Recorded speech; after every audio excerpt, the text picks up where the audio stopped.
स्वागत है आप सभी का मेरे चैनल हिंदी नोवेल स्टोरी पर। अच्छा लगे तो लाइक कमेंट शेयर सब्सक्राइब जरूर करें। आरुषि की शादी उसके प्रोफेसर के साथ।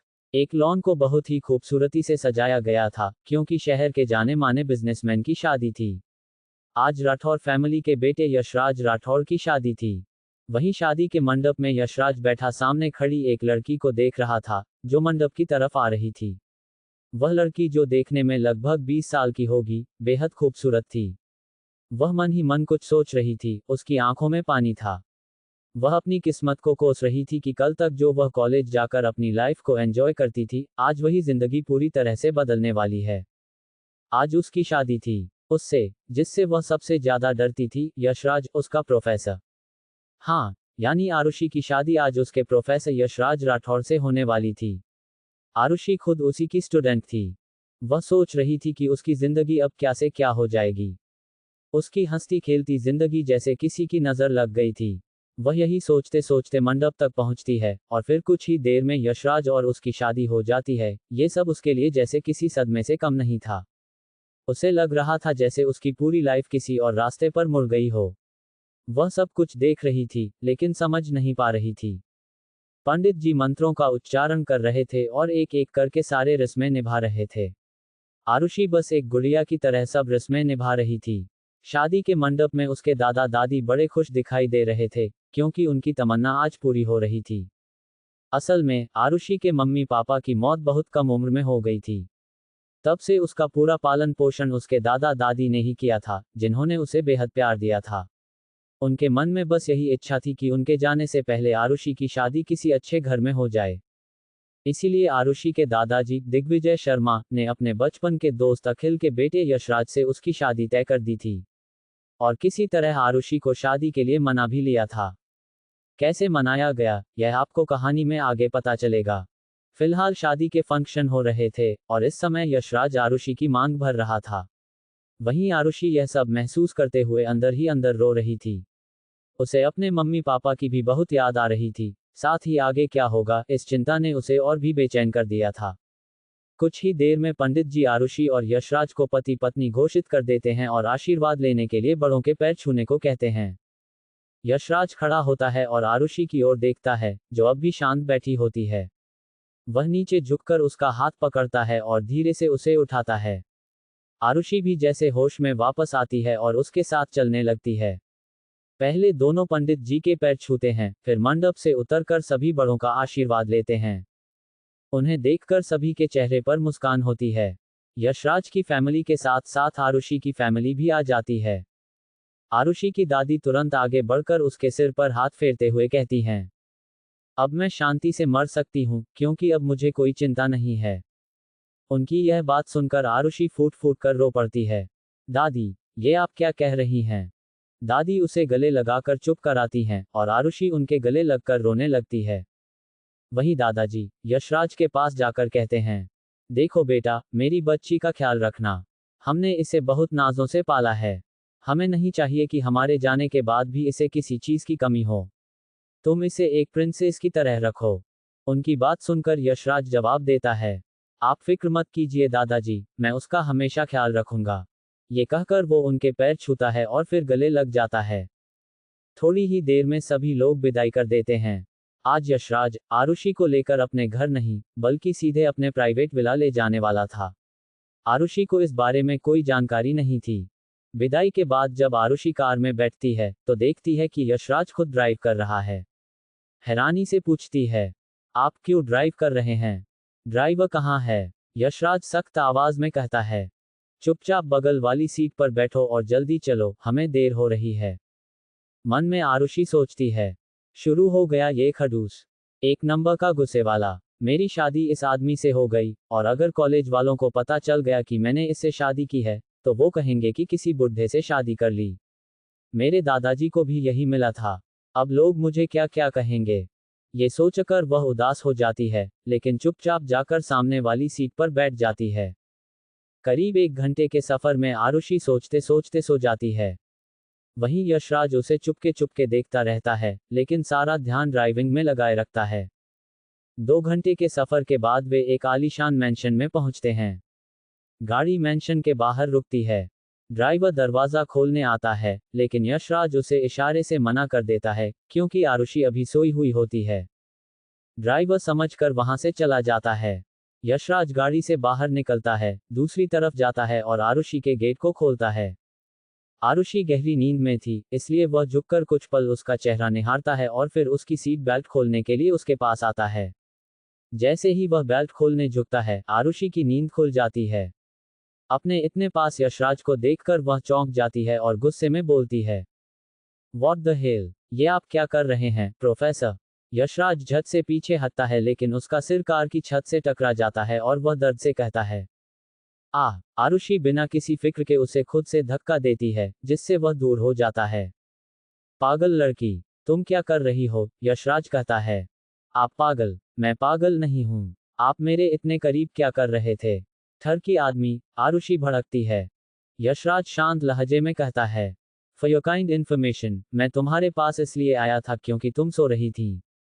मैं सिर्फ तुम्हारी सीट बेल्ट खोल रहा था ताकि तुम्हें गोद में उठाकर रूम में ले जा सकूं।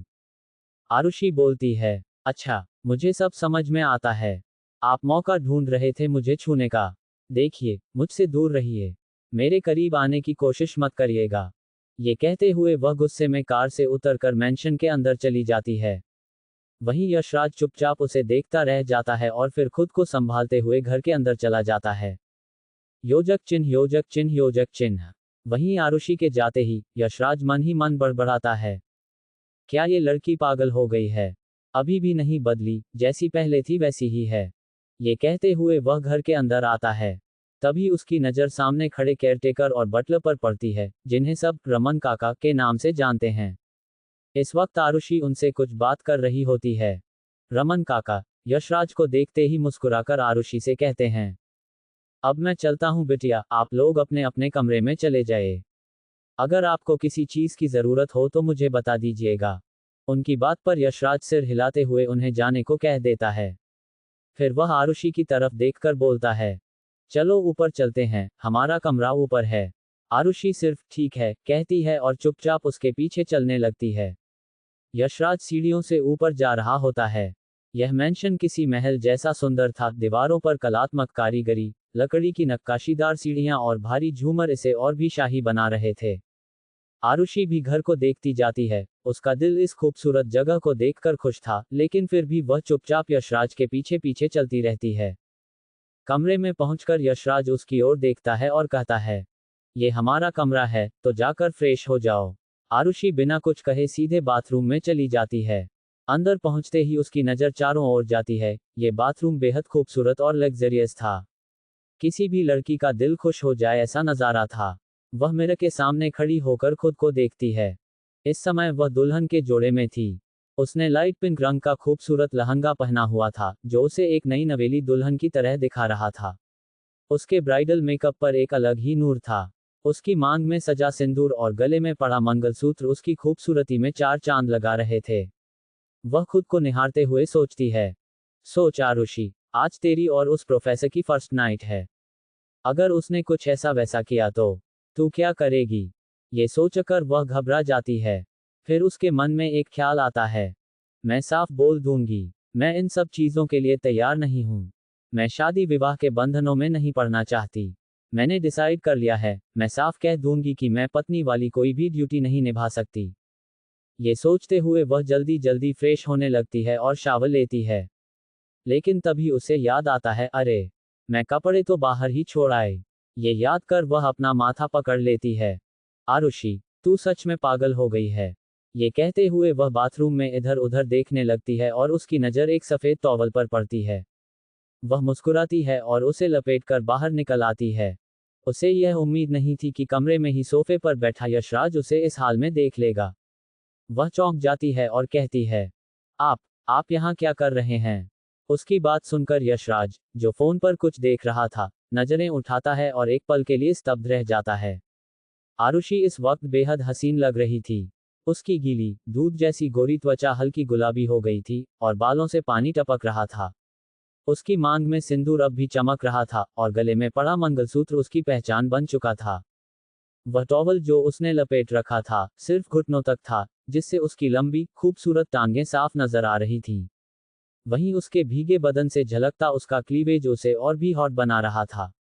इस वक्त आरुषि सिर्फ खूबसूरत नहीं, बल्कि बेहद हॉट और सेक्सी लग रही थी, इतनी कि यशराज को अपने होश संभालना मुश्किल हो रहा था। योजक चिन्ह, योजक चिन्ह, योजक चिन्ह। तुम सिर्फ मेरी हो। चैप्टर 2, सिर्फ मेरी हो। आरुषि खुद पर यशराज की निगाहों की तपिश महसूस कर रही थी।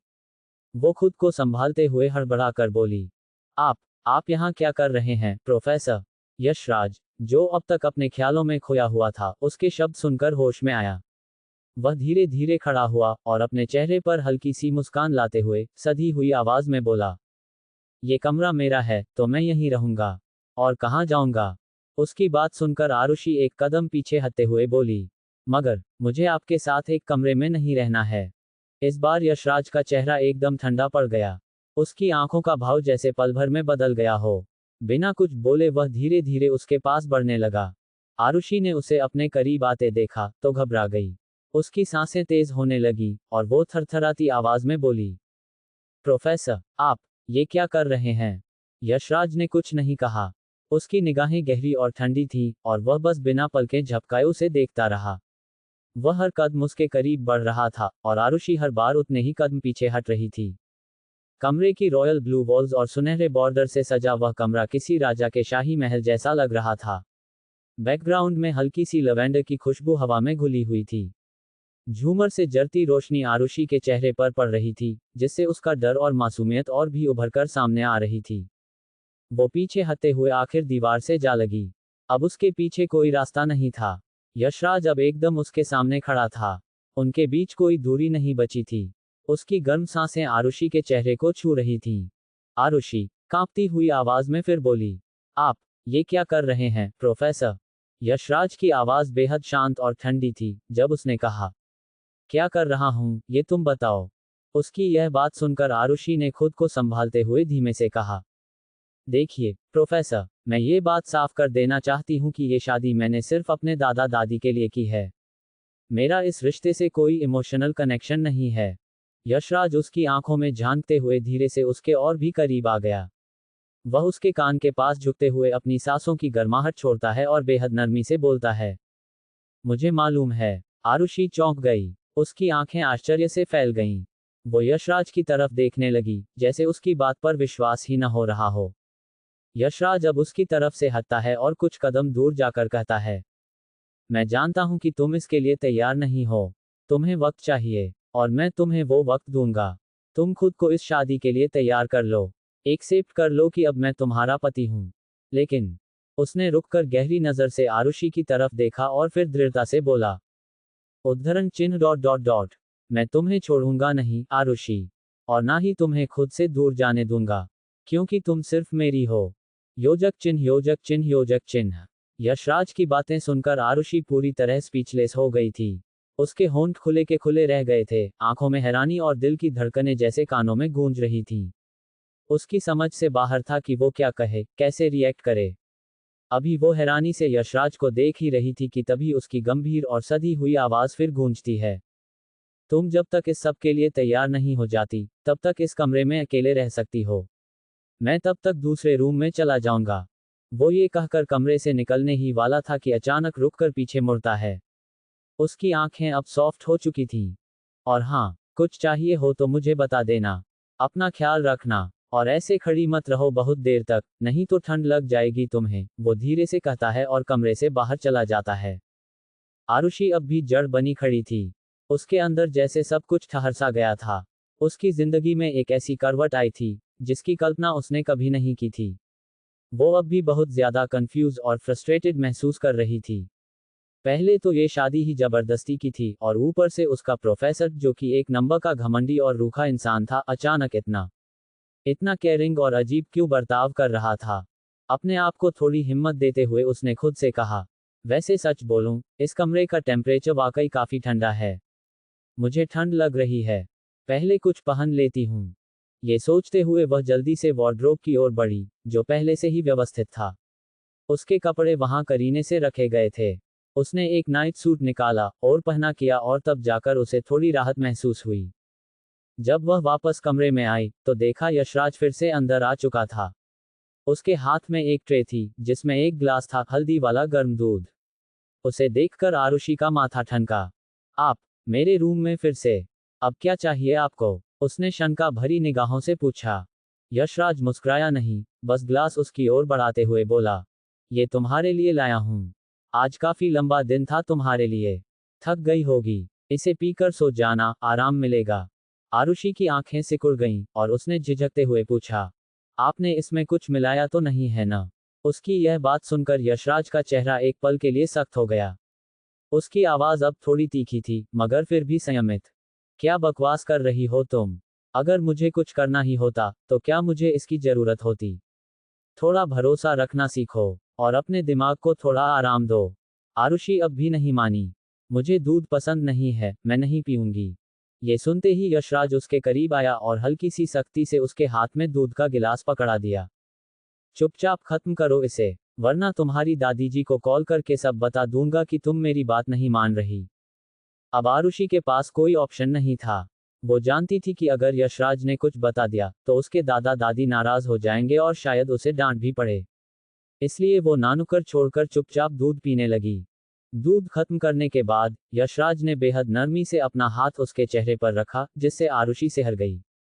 वो कुछ समझती उससे पहले ही यशराज ने उसके माथे पर झुककर एक किस किया और बहुत ही सॉफ्ट मगर पजेसिव अंदाज में बोला, good night my little wifey. Aarushi एक पल के लिए बिल्कुल जड़ हो गई। यशराज ये कहकर कमरे से बाहर चला गया और उसके जाते ही आरुषि गुस्से में फुफकार उठी। ये आदमी, ये एक नंबर का ठरकी है। जब देखो मेरा फायदा उठाने आता है। वो बच्चों की तरह गुस्से में पैर पटकती हुई दरवाजे तक गई और उसे जोर से बंद करके लॉक कर दिया। फिर जैसे ही वो बेड की ओर बढ़ी, उसके दिमाग में अचानक एक ख्याल कौंधा। उसकी आंखें चिंता से फैल गईं। हे भगवान, कल कॉलेज में क्या होगा? अगर उसे पता चल गया कि मेरी शादी हो गई है, तो वो तो कितना पजेसिव है मेरे लिए। अगर उसे यह पता चला, तो बाय गॉड बहुत बड़ा हंगामा कर देगा। ये सोचते हुए वो टेंशन में अपने नाखूनों को दांतों से चबाने लगी। उसका चेहरा चिंता और मासूमियत का मेल बन चुका था। वो इस वक्त बिल्कुल एक नन्ही सी बच्ची जैसी लग रही थी, जो उलझन में अपने सवालों के जवाब ढूंढ रही हो। योजक चिन्ह, योजक चिन्ह, योजक चिन्ह। आरुषि को पता ही नहीं चला कि कब उसकी आंखें भारी होने लगीं और वह नींद की आगोश में चली गई। सारा दिन जो कुछ भी उसके साथ हुआ था, वो नई नई शादी, अनचाहे रिश्ते, यशराज का अजीब व्यवहार, इन सब ने उसके दिमाग को पूरी तरह थका दिया था। तनाव और थकावट ने उसे इतनी बुरी तरह जकड़ लिया था कि वो बस बिस्तर पर लेटते ही गहरी नींद में डूब गई। रात के लगभग 2 बजे थे। सन्नाटा चारों ओर पसरा था। तभी अचानक क्लिक की धीमी सी आवाज आई। कोई कमरे का दरवाजा खोल रहा था। बहुत ही हल्के कदमों से कोई कमरे में दाखिल हुआ और सीधे बेड की ओर बढ़ने लगा, जहां आरुषि मासूमियत से सो रही थी। उस शख्स की कदकाठी लंबी थी, मस्कुलर बॉडी और चेहरा बिल्कुल किसी फिल्मी हीरो जैसा गंभीर, मगर दिल में तूफान लिए। यह कोई और नहीं, यशराज था। वो कमरे में यूं आया मानो हर लम्हा गिन रहा हो, जैसे अब और इंतजार मुमकिन नहीं था। वह बिस्तर के पास जाकर आरुषि को एकटक देखने लगा। चांद की रोशनी खिड़की से छनकर उसके चेहरे पर पड़ रही थी, और उस पल में आरुषि किसी सोई हुई अप्सरा से कम नहीं लग रही थी। यशराज धीमे स्वर में बुदबुदाया, बहुत लंबा इंतजार किया है मैंने इस दिन का, लेकिन अभी भी मुझे और इंतजार करना पड़ेगा। उसकी आवाज में जुनून था, एक पागलपन, जो साफ साफ उसकी आंखों में झलक रहा था। माय लिटिल रैबिट, एक दिन मैं सिर्फ तुम्हारे दिल का ही नहीं, बल्कि तुम्हारी रूह का भी मालिक बनूंगा। ये मेरा वादा है। वह उसके पास बैठ जाता है, एकटक उसके चेहरे को देखता है। फिर धीरे से नीचे झुककर उसके माथे पर एक सुकून भरी किस करता है। लेकिन उसकी नजर वहीं नहीं रुकती। अब उसकी निगाहें आरुषि के होंठों पर टिक जाती हैं। गुलाबी, नर्म, बेहद मासूम, जैसे उन्हें सिर्फ छूने से ही सारा जहान मिल जाए। उसके अंदर की तड़प अब काबू में नहीं थी। वह बिना किसी हलचल के, बेहद एहतियात से अपने होठों को उसके होठों पर रख देता है, बस एक सुकून की तरह। आरुषि अभी भी सोई हुई थी। उसे इस पल की कोई भनक तक नहीं थी। कुछ सेकंड्स तक यशराज अपनी आंखें बंद करके उस एहसास को महसूस करता है। मगर फिर अचानक जैसे उसे होश आता है कि यह सही नहीं है। वह खुद को रोकता है, अपनी भावनाओं पर काबू पाते हुए धीरे से खुद को पीछे हटा लेता है। वह खड़ा होता है, आरुषि के ऊपर रखा कंबल ठीक करता है ताकि उसे ठंड न लगे। फिर कमरे की टेम्परेचर को थोड़ा और कम कर देता है ताकि आरामदायक माहौल बना रहे। एक आखिरी बार उसे देखकर वह दरवाजे की ओर बढ़ता है, फिर धीमे से कमरे से बाहर निकल जाता है। आरुषि अब भी उसी मासूमियत के साथ सो रही थी, जैसे कोई बच्ची गहरी नींद में हो। उसके चेहरे पर पड़ती चांदनी की हल्की रोशनी उसे और भी ज्यादा खूबसूरत बना रही थी। दूसरी ओर यशराज अपने कमरे में पहुंचते ही दरवाजा जोर से बंद करता है और सीधा बाथरूम की ओर भागता है। डॉट डॉट डॉट क्यों? ये तो आप समझ ही गए होंगे। योजक चिन्ह योजक चिन्ह योजक चिन्ह। 3 शादी की वजह। अगले दिन आरुषि की जब नींद खुलती है तो वह खुद को किसी और ही कमरे में पाती है। नींद में होने की वजह से उसे याद नहीं आता कि अब उसकी शादी हो चुकी है। लेकिन जैसे ही उसकी नींद पूरी तरह से उड़ जाती है, उसे याद आता है कि वह अब अपने पति के साथ उसके प्राइवेट विला में रह रही है। आरुषि देखती है कि यशराज कमरे में नहीं है। वह जल्दी जल्दी फ्रेश होती है क्योंकि कॉलेज का टाइम हो गया था। जब वह बाथरूम से निकलती है तो सोफे पर यशराज को देखती है, मगर उसे इग्नोर करती है और ड्रेसिंग टेबल के सामने जाकर तैयार होने लगती है। वह एक कॉलेज गोइंग गर्ल जैसी लग रही थी, जीन्स और क्रॉप टॉप में, बेहद खूबसूरत और क्यूट। तैयार होकर जब वह मुड़ती है तो यशराज कहता है, अगर तुम रेडी हो गई हो तो चलो जल्दी से ब्रेकफास्ट खत्म करो। आरुषि मुंह में ब्रेकफास्ट भरते हुए कहती है, मैं आपके साथ कॉलेज नहीं जाऊंगी।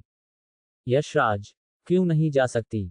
आरुषि, मैं नहीं चाहती कि किसी को भी पता चले कि मेरी शादी हो चुकी है, वो भी आपसे। कॉलेज में हंगामा मच जाएगा। मैं अपनी इमेज खराब नहीं करना चाहती।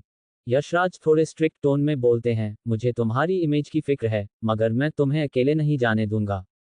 मैं तुम्हें कॉलेज से पहले रास्ते में ही छोड़ दूंगा, वहां कोई हमें नहीं देखेगा। आरुषि कुछ नहीं बोलती, जल्दी जल्दी ब्रेकफास्ट करती है और दोनों कॉलेज के लिए निकल जाते हैं। योजक चिन्ह योजक चिन्ह योजक चिन्ह। कॉलेज पहुंचते ही आरुषि किसी का बेसब्री से इंतजार करती है। वह डर रही थी कि अगर उसकी बेस्ट फ्रेंड को पता चला कि उसकी शादी हो गई है तो वह क्या कहेगी। तभी एक लड़की दौड़ती हुई आती है, आरुषि को गले लगा लेती है। अरे आरुषि, आज इतनी देर कैसे कर दी? मैं तेरा इंतजार कर रही थी और तू मुझे बिना बताए अपने दादा दादी को लेकर बाहर घूमने चली गई। मैं कब से तेरे घर के बाहर खड़ी थी। ये लड़की कोई और नहीं, काव्या जिंदल है, आरुषि की बचपन की बेस्ट फ्रेंड। आरुषि घबराई हुई नजरें इधर उधर घुमाते हुए कहती है, चल मेरे साथ। वह काव्या का हाथ पकड़कर एक किनारे ले जाती है जहां कोई नहीं था। एक्चुअली काव्या, मैंने तुझसे एक बात छुपाई है। काव्या हैरान होती है, क्या बात छुपाई है? आरुषि धीमी आवाज में बोलती है, मैं शादीशुदा हूं। काव्या जोर से बोलती है, क्या? तू पीकर तो नहीं आई? मुझसे मजाक कर रही है क्या? नहीं काव्या, मैं सच बोल रही हूं। मेरी शादी हो चुकी है। काव्या सीरियस हो जाती है, गुस्से में पूछती है, कौन है वो जिसने तुझसे जबरदस्ती शादी की? मुझे उसका नाम बता, मैं उसके हाथ पैर तोड़ दूंगी। आरुषि जल्दी से बोलती है, काव्या शांत हो जा, कोई सुन लेगा। काव्या, क्या तू उसे पसंद करती थी? प्यार करती थी उससे? आरुषि चिल्लाती है, तेरा दिमाग खराब है। मैं उसे ना पसंद करती हूँ ना प्यार। काव्या, तो शादी क्यों की? और वो है कौन? आरुषि धीरे से कहती है, उसका नाम यशराज राठौर है। काव्या सर खुजलाते हुए कहती है, कहीं तू प्रोफेसर यशराज की बात तो नहीं कर रही? आरुषि मुस्कुराते हुए बोलती है, हाँ वही है। मेरी शादी प्रोफेसर यशराज राठौर से हुई है। काव्या की आंखें फटी की फटी रह जाती हैं, जैसे किसी ने उसे 440 वोल्ट का झटका दे दिया हो। मगर वो खुद को संभल कर बोलती है, आरुषि ये सब कब और कैसे हुआ? उसकी बात सुनकर आरुषि उसकी तरफ देखने लगती है और याद करने लगती है कैसे ये सब शुरू हुआ था। योजक चिन्ह योजक चिन्ह योजक चिन्ह। यशराज और आरुषि की शादी के 2 हफ्ते पहले आरुषि गार्डन में पानी का पाइप लेकर पौधों को पानी दे रही है। दादाजी दिग्विजय जी जमीन पर झुके हुए हैं और मिट्टी में खाद मिला रहे हैं। दादी जी फूलों की क्यारियों की सफाई कर रही हैं। आरुषि हंसते हुए, दादाजी देखिए ना, आपने फिर से गुलाब की जगह तुलसी के गमले में खाद डाल दी। अब गुलाब रूठ जाएगा आपसे। दादाजी हंसते हुए, अरे भाग्यवान, देखो तो जरा, ये बच्ची अब मुझे सिखाएगी बागवानी। दादी जी मुस्कराते हुए, सिखाएगी क्यों नहीं, तुम्हारी तो उम्र हो गई, अब यही सिखाएगी सब कुछ। तीनों जोर जोर से हंसते हैं। आरुषि दौड़कर जाकर दादी के गालों को चूम लेती है। दादी उसे आशीर्वाद देती हैं। अचानक दादी जी की मुस्कान ठिठकती है। उनका चेहरा सफेद पड़ने लगता है। दादी जी कमजोर आवाज में, आरुषि, और वो अचानक बेहोश होकर जमीन पर गिर पड़ती हैं। आरुषि घबराकर, दादी, दादी, क्या हुआ आपको? दादाजी, जल्दी आइए। दिग्विजय जी हड़बड़ा कर दौड़ते हैं और दादी को पकड़ते हैं। उनकी आंखों में डर है। दादाजी कांपते हुए, भाग्यवान, मेरी बात सुनो, कुछ बोलो। आरुषि रोते हुए, दादाजी जल्दी चलिए, हमें अस्पताल जाना होगा। दृश्य कट होता है, एम्बुलेंस की आवाज, अस्पताल की भागदौड़, दादी को आईसीयू में भर्ती किया जाता है। योजक चिन्ह, योजक चिन्ह, योजक चिन्ह। दादाजी एक बेंच पर बैठकर चुपचाप रो रहे हैं। आरुषि उनके पास बैठी है और उनका हाथ थामे हुए है। आरुषि धीरे से, दादाजी, सब ठीक हो जाएगा, दादी जी को कुछ नहीं होगा। दादाजी भीगी आंखों से, तेरी दादी ही तो मेरी दुनिया है बेटिया, अगर उसे कुछ हो गया तो मैं टूट जाऊंगा। आरुषि कांपती आवाज में, नहीं दादाजी, हमारी दादी हमसे दूर नहीं जा सकती। उन्होंने मुझसे वादा किया है कि वो मेरी शादी में नाचेगी। योजक चिन्ह, योजक चिन्ह, योजक चिन्ह। दादी जी की आंखें खुलती हैं। ऑक्सीजन मास्क लगा है। आरुषि और दादाजी पास खड़े हैं। डॉक्टर इशारे में मिलने की अनुमति देता है। दादी जी कमजोर मुस्कान के साथ। दिग्विजय, आरुषि। दादाजी आंखें पोंछते हुए, मैं यही हूं भाग्यवान, तू डर मत, तू ठीक हो जाएगी। दादी जी, पता नहीं कितना वक्त है मेरे पास, पर मैं चाहती हूं आरुषि मेरी आखिरी इच्छा पूरी करे। आरुषि गले लगते हुए, दादी, कुछ मत कहो ऐसा, आप मुझे छोड़कर कहीं नहीं जा रही। दादी जी धीरे से, बिटिया, मैंने तेरे लिए एक लड़का चुना है, बहुत अच्छा है, मैं चाहती हूं तू उससे शादी कर ले। मेरी आंखें बंद होने से पहले तुझे दुल्हन बने देखूं। आरुषि हैरानी और दर्द से, दादी, नहीं, मैं अभी शादी नहीं करना चाहती, मेरी पढ़ाई है, मेरे सपने हैं। दादी जी रूंधे गले से, तेरे सारे सपने पूरे हों बेटा, पर मेरी ये आखिरी तमन्ना है, क्या तू मुझे इस खुशी से वंचित कर देगी? आरुषि की आंखों से आंसू गिरने लगते हैं। वह अपनी दादी का हाथ थामकर सिर झुका लेती है। आरुषि टूटे स्वर में, ठीक है दादी, अगर यही आपकी आखिरी इच्छा है, तो मैं शादी के लिए तैयार हूं। दादाजी भीगी आंखों से मुस्कराते हुए, भगवान तुझे खुश रखे मेरी बच्ची। योजक चिन्ह, योजक चिन्ह, योजक चिन्ह, योजक चिन्ह। अस्पताल के एक कमरे से, जहां दादी जी अब काफी बेहतर महसूस कर रही हैं। दादाजी और आरुषि दोनों उनके पास बैठे हैं। दादी मुस्करा रही हैं और आरुषि को अपने हाथों से खिला रही हैं। दादी जी प्यार से, जब तूने हाँ कहा था ना, तब से मेरी आधी बीमारी वैसे ही चली गई थी बेटा। दादाजी मुस्कुराते हुए, अब तो लग रहा है हमारी बिटिया की शादी के फेरों में ही हम दोनों की जान बसती है। आरुषि हंसते हुए, आप दोनों भी ना, अभी शादी में टाइम है, पहले आप पूरी तरह ठीक हो जाए। एक हफ्ते बाद दादी जी पूरी तरह ठीक हो जाती हैं और घर वापस आ जाती हैं। सब खुश हैं। आरुषि अपने कॉलेज और प्रोजेक्ट्स में फिर से व्यस्त हो जाती है और धीरे धीरे उस वादे को भूल जाती है जो उसने दादी दादाजी से किया था। योजक चिन्ह, योजक चिन्ह, योजक चिन्ह। एक रात का समय है। सभी लोग खाने की मेज पर बैठे हैं। दादी जी ने आरुषि की पसंद का खाना बनाया है। हंसी मजाक चल रहा है, लेकिन दादाजी अचानक गंभीर हो जाते हैं। दादाजी धीरे से, आरुषि, हम चाहते हैं कि तुम उस लड़के से एक बार मिल लो, वो हमारे बहुत पुराने दोस्त का पोता है। आरुषि थोड़ा चौंकते हुए, अभी, दादाजी, अभी तो मेरा कॉलेज बहुत टाइट चल रहा है, और वैसे भी मुझे शादी जैसी चीजों के बारे में नहीं सोचना अभी। वह बात को टाल देती है। दादाजी कुछ नहीं कहते, बस हल्का मुस्करा देते हैं, लेकिन उनकी आंखों में सोच दिखाई देती है। वे निश्चय कर लेते हैं कि वह खुद ही आगे बढ़ेंगे। योजक चिन्ह, योजक चिन्ह, योजक चिन्ह। एक बड़े आलीशान घर पर यशराज का घर। जैसे ही दिग्विजय जी घर में दाखिल होते हैं, यशराज की फैमिली उन्हें देखकर बहुत खुश होती है। सब उनके स्वागत में लग जाते हैं। अरुण जी, यशराज के दादा, हंसते हुए, दिग्विजय, तुम्हें देखकर कितना अच्छा लगा, कब से राह देख रहे थे। तुम्हारी पोती मान गई। दिग्विजय जी गर्व से मुस्कराते हुए, हाँ, मान गई, तुम्हें चिंता करने की जरूरत नहीं, मैं तो शादी की तारीख तय करने ही आया हूँ। दोनों दोस्त गले मिलते हैं और जल्द ही घर में खुशियां छा जाती हैं। बिना देर किए शादी की तैयारियां शुरू हो जाती हैं। योजक चिन्ह, योजक चिन्ह, योजक चिन्ह। 2 दिन बाद रविवार का दिन है। आरुषि घर पर है। दादाजी उसे प्यार से कहते हैं, दादाजी, बिटिया, चलो जरा मेरे साथ, एक जगह जाना है। आरुषि चुपचाप उनके साथ चल पड़ती है। थोड़ी देर में वे उसी घर पहुंचते हैं जहां यशराज की फैमिली रहती है। पूरा घर रोशनी और सजावट से चमक रहा है। अंदर से मंत्रोच्चार की आवाज आ रही है। आरुषि हैरान होकर, दादाजी, ये क्या हो रहा है? यहाँ तो शादी की तैयारियां चल रही हैं। वह दादी जी की ओर देखती है, फिर दादाजी की तरफ। दोनों मुस्करा रहे होते हैं। आरुषि कांपते हुए स्वर में, आपने आपने बताया तक नहीं कि आज मेरी शादी है। दादाजी धीरे से, तेरा वादा था ना बेटा, हम सिर्फ उसे निभा रहे हैं। आरुषि कुछ बोल नहीं पाती, पर वह जानती है कि उसने वादा किया था। वह धीमे स्वर में सिर हिला देती है। वह मान जाती है, लेकिन असली झटका उसे तब लगता है जब उसे बताया जाता है कि उसका दूल्हा यशराज कोई और नहीं बल्कि उसके कॉलेज का प्रोफेसर है। आरुषि आश्चर्य और झटके में, प्रोफेसर यशराज। उसकी आंखें प्रोफेसर यशराज से टकराती हैं, जो हल्की मुस्कान के साथ उसकी तरफ देख रहे होते हैं। योजक चिन्ह योजक चिन्ह योजक चिन्ह। To be continued. Ep 4 Yashraj का दर्द।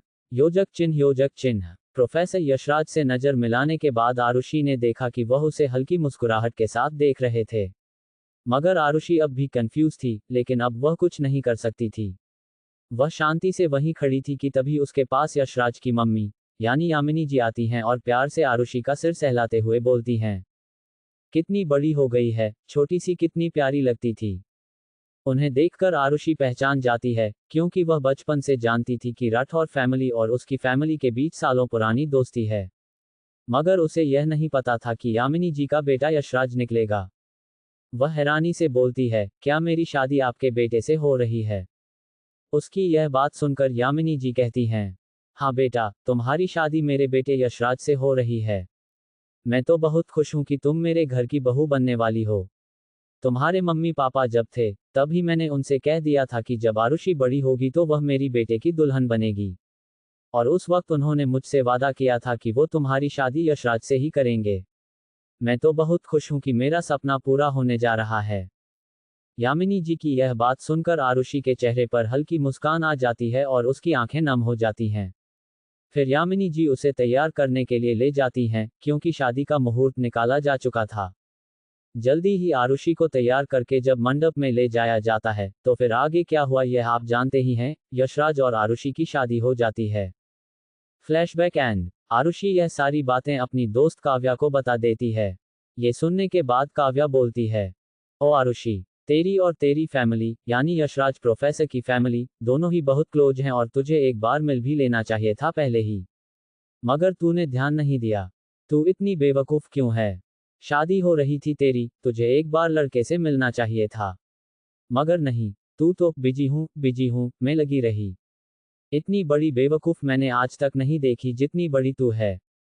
उसकी यह बात सुनकर आरुषि बोलती है, काव्या, बस कर, अब मुझे चिढ़ाना बंद कर। हाँ, मैं मानती हूँ कि मैं थोड़ी बेवकूफ हूँ, मगर इसमें मेरी क्या गलती थी?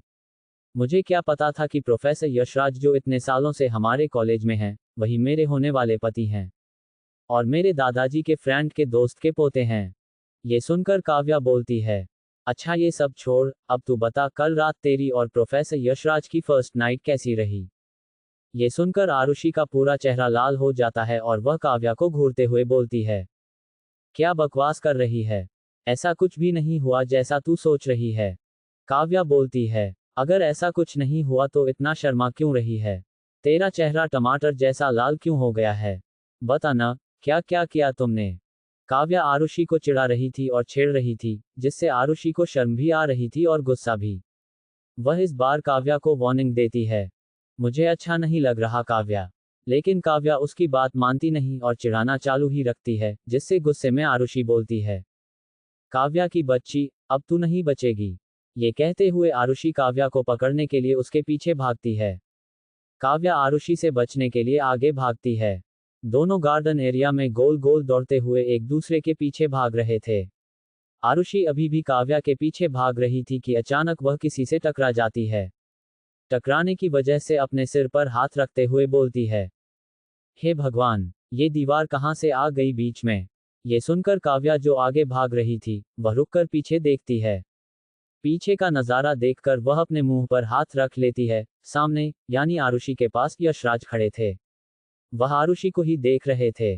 आरुषि सिर पकड़े खड़ी थी और यशराज उसकी बात सुनकर हल्का मुस्कुरा रहे थे, या यूं कहें कि अपने इमोशंस को अच्छे से कंट्रोल कर रहे थे। आरुषि जब सिर पर से हाथ हटाकर सामने देखती है तो यशराज को देखकर हैरान हो जाती है। वह इधर उधर देखने लगती है, तभी उसे सामने थोड़ी दूरी पर काव्या नजर आती है, जो अपने मुंह पर हाथ रखे खड़ी थी और सोच रही थी कि कैसे यहां से निकले। मगर आरुषि को अकेले छोड़कर जाना उसके लिए मुश्किल था। कॉलेज के गेट के पास ही गार्डन में एक और लड़का खड़ा था, जो कि आरुषि और काव्या की उम्र का ही था। वह भी उस तरफ आते हुए नजारा देख रहा था और मन में बोलता है, ये बंदरियों ने आते ही कॉलेज में बवाल मचाना शुरू कर दिया है। ये कभी नहीं सुधर सकती। ये कहते हुए वह भी आरुषि और काव्या के पास जाने लगता है। वहीं यशराज अभी भी आरुषि को देख रहे थे और फिर अपनी ठंडी आवाज में बोलते हैं, मिस आरुषि, आप अभी तक यहाँ क्या कर रही हैं? क्या आपको अपनी क्लास अटेंड करने नहीं जाना है? ये सुनकर आरुषि घबरा जाती है और अटकते हुए बोलती है, मैं जा रही हूँ सर। यशराज आरुषि को एक नज़र देखते हैं और फिर पीछे खड़ी काव्या को देखकर कहते हैं, आप दोनों मुझे मेरे केबिन में मिलिए। ये कहकर वह वहां से चले जाते हैं। जाते जाते वह उस लड़के को भी देख लेते हैं, जो आरुषि और काव्या की तरफ ही जा रहा था। आरुषि यशराज को जाते देखकर एक लंबी गहरी सांस लेती है और फिर काव्या की तरफ देखती है, जो उसके पास ही आ रही थी। वह भी डरी हुई लग रही थी। आरुषि उसे देखकर उसके सिर पर चपत मारते हुए बोलती है, सब तेरी वजह से हुआ है कुत्तिया। तू कभी नहीं सुधरेगी। मैंने तो मना किया था, मत परेशान कर, देखो क्या हो गया। ये सुनकर काव्या बोलती है, माफ कर दे बहन, मुझे क्या पता था कि ऐसा कुछ हो जाएगा। आरुषि अपने सिर पर हाथ रखकर सोचने लगती है कि अब क्या करें, अब तो उसे यशराज के केबिन में जाना ही होगा। तभी उनके पास वो लड़का आता है और बोलता है, कैसी हो तुम दोनों? ये सुनकर काव्या बोलती है, मैं ठीक हूँ, तुम बताओ गधे, यहाँ क्या कर रहे हो? ये सुनकर आरुषि उसे गुस्से में लुक देती है, फिर मुस्कुराकर उस लड़के की तरफ देखकर कहती है, सीनियर रितेश, आप कैसे हैं? रितेश, जो कि आरुषि और काव्या से 2 साल सीनियर था, लेकिन उनके जैसे ही दिखता था और बहुत अच्छे से जानता था। ये तीनों का एक अलग ही ग्रुप था और हमेशा आपस में लगे रहते थे। रितेश फिकर भरी आवाज में बोलता है, तुम दोनों ऐसा क्या कर रही थी, जिससे प्रोफेसर यशराज ने तुम दोनों को अपने केबिन में बुलाया है? आरुषि बोलती है, कुछ नहीं, हम मस्ती कर रहे थे और उन्होंने देख लिया, इसलिए बुलाया है। रितेश बोलता है, ठीक है, मगर ध्यान रखना, आगे से ऐसा ना हो, नहीं तो पनिशमेंट मिलती रहेगी। और इस काव्या से तो तू दूरी ही बना, ये बंदरिया खुद तो फंसेगी ही, तुझे भी फंसा डालेगी।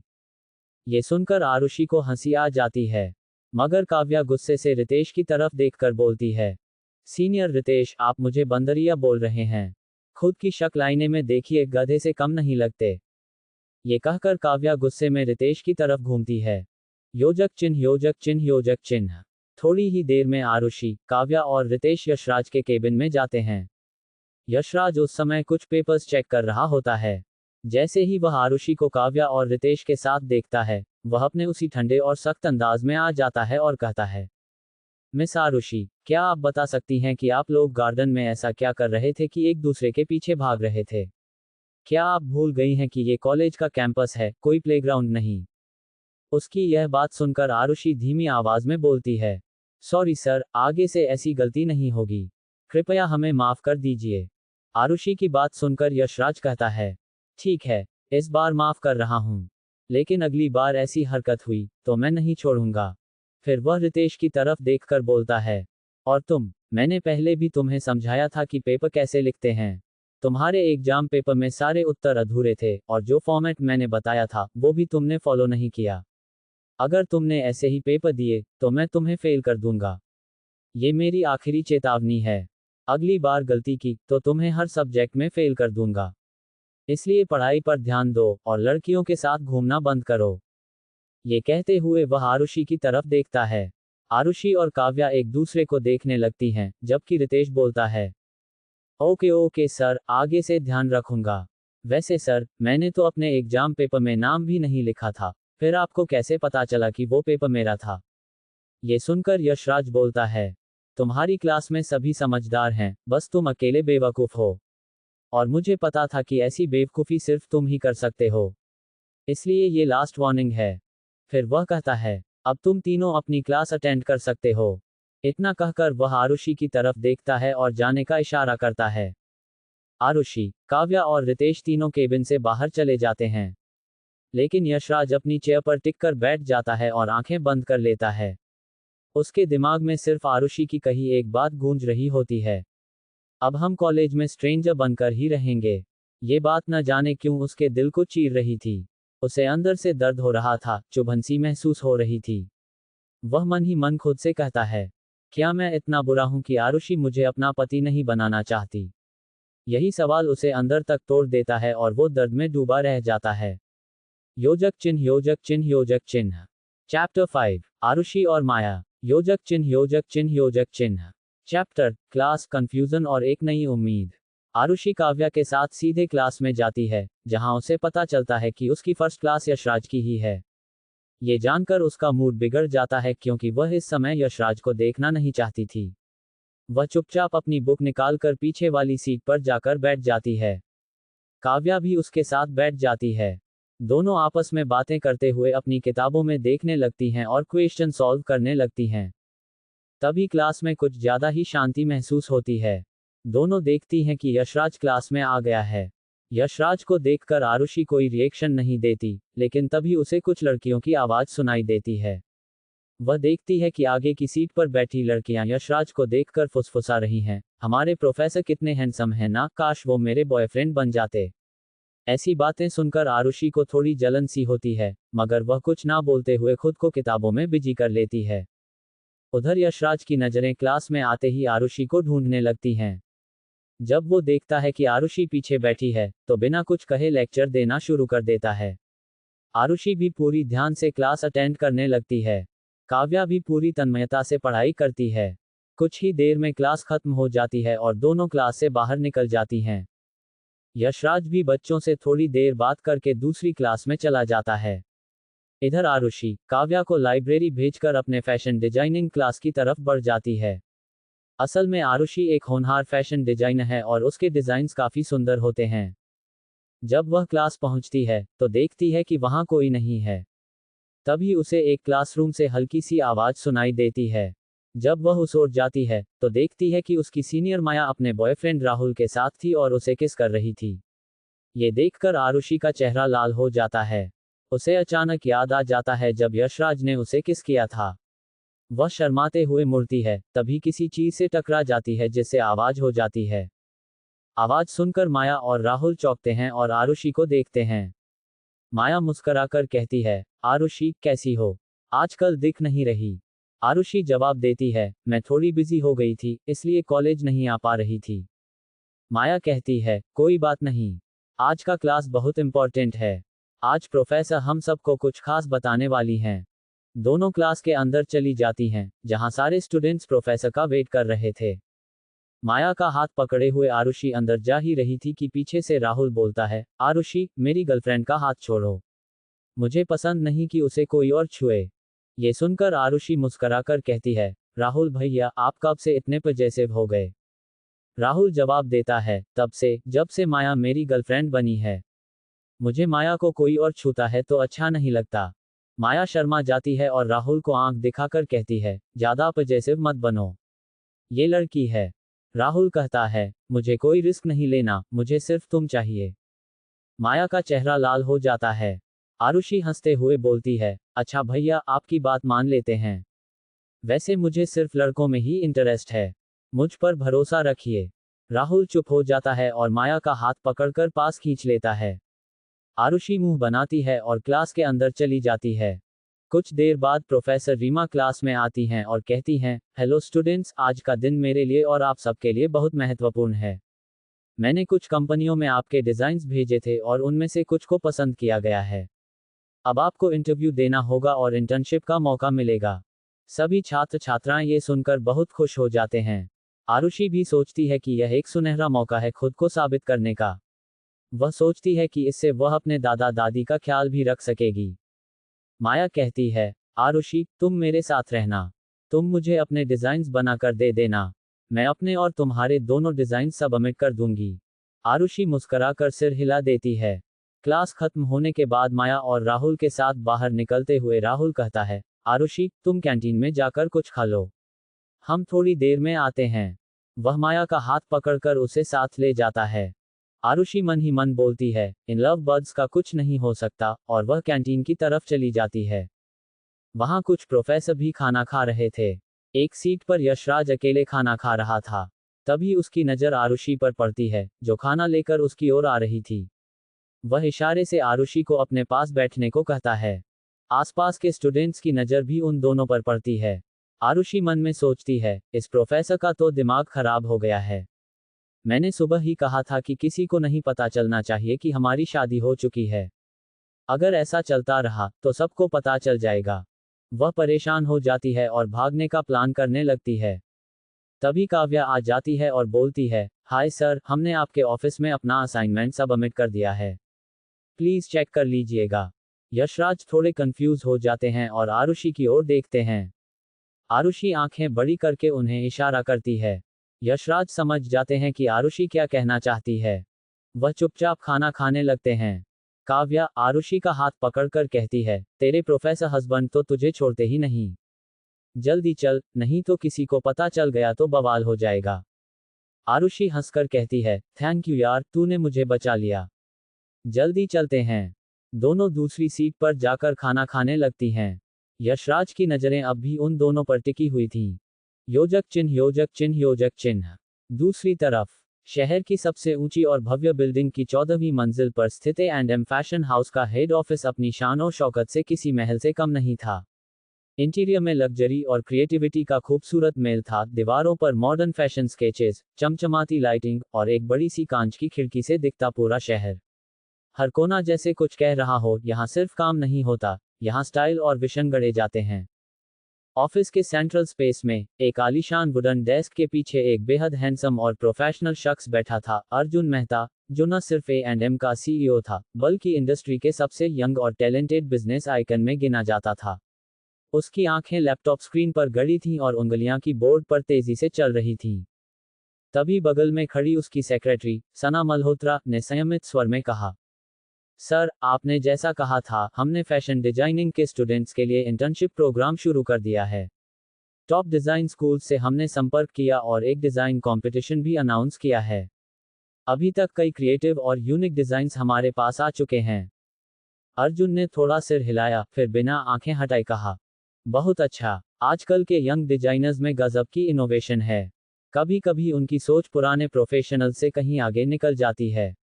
और हमारी ब्रांड को ऐसे ही फ्रेश टैलेंट की ज़रूरत है। उसने थोड़ी देर रुककर कहा, मैं खुद इस सिलेक्शन में हिस्सा लूंगा। मैं देखना चाहता हूं कि किसका विजन हमारी कंपनी की क्रिएटिव लाइन के साथ मेल खाता है। सना की आंखों में एक चमक आ गई। उसने उत्साहित होकर कहा, सर, एक कॉलेज है, स्टाइलक्राफ्ट इंस्टीट्यूट ऑफ डिजाइनिंग। वहां के स्टूडेंट्स में गजब की समझ और स्टाइल सेंस है। मैं चाहूं तो उन्हें एक बार बुला सकती हूं। आप खुद मिलिएगा तो समझ आ जाएगा कि वो कितने टैलेंटेड हैं। अर्जुन ने हल्के से सिर हिलाया। ठीक है, call them for the interview. Let's see what they bring to the table. Sana ने हल्के से मुस्कुराकर सिर हिलाया, फिर धीमे स्वर में बड़बड़ाई, वैसे भी यही एक मौका है, सुना है वहां के प्रोफेसर स्टूडेंट से भी ज्यादा स्टाइलिश और हैंडसम हैं। चलो, रोज रोज ऑफिस के वही बोरिंग चेहरे देख देख कर अब तो बोरियत सी हो गई है। वह खुद ही हंसने लगी थी, लेकिन ये मुस्कान ज्यादा देर तक नहीं टिक पाई। अर्जुन ने उसकी ओर देखा, उसके चेहरे पर जो शरारती मुस्कान थी, वो उसे छुपा नहीं पाई। उसने ठंडी आवाज में कहा, ज्यादा खुश होने की जरूरत नहीं है, सना। काम पर ध्यान दो। ये सुनते ही सना की सारी खुशी जैसे चेहरे से उड़ गई। उसने जल्दी से सिर झुकाकर कहा, ओके सर। योजक चिन्ह, योजक चिन्ह, योजक चिन्ह। आगे कहानी में क्या होने वाला है जानना है तो कहानी के साथ बने रहिए और आपके कमेंट देखकर मुझे काफी अच्छा लगा। इस तरह के और भी कमेंट मेरी स्टोरी पर करते रहिए।